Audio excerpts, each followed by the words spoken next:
Here, he's active in the labor movement. He does labor organizing for various unions, but the major labor struggle in 1913 was the Patterson Silk Strike in areas with people some of you may be familiar, Elizabeth Gurley Flynn, Big Bill Haywood, and some of the wobbly IWW organizers. East St. Louis, people are talking about recent mass killings and stuff, but there was, in East St. Louis in July of 1917, a situation inflamed by the labor movement. Samuel Gompers and a fellow named Carter, who was president of one of the railroad brotherhoods, started inflaming the situation about black workers coming north to take white men's jobs, right? And Harrison goes, what are white men's jobs, right? And in this situation, in this picture, a black man's being attacked by a mob of angry whites while the National Guard stand by and do nothing. But here's what's interesting and relevant, again, for the younger generation regarding East St. Louis. It is 12 miles from Ferguson, right?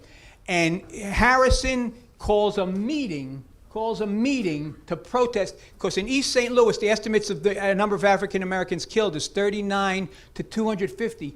Harrison calls a meeting in Harlem on 132nd Street.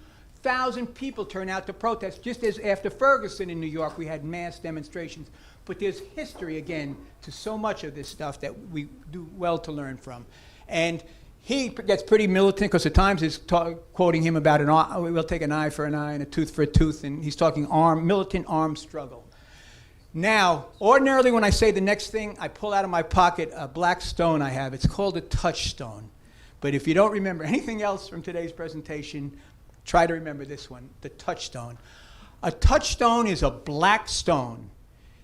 If you have a metal that you think is gold, you rub it against the touchstone to see if it's really the gold it's purported to be. So Harrison writes in 1911 in the Socialist Party press, politically, the Negro is the touchstone of the modern democratic idea. The presence of the Negro puts our democracy to the test and reveals the falsity of it. It is an extraordinary metaphor.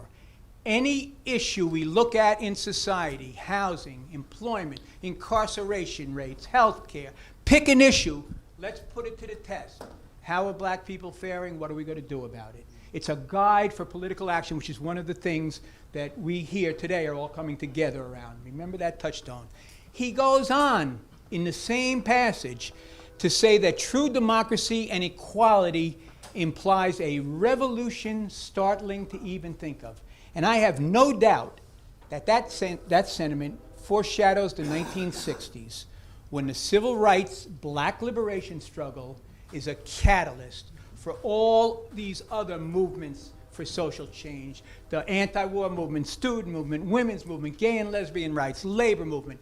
They all take sustenance from the civil rights black liberation for two main reasons, I think. Other reasons too, but two main ones. The cause was just, and it hits so directly at how the ruling class maintains social control.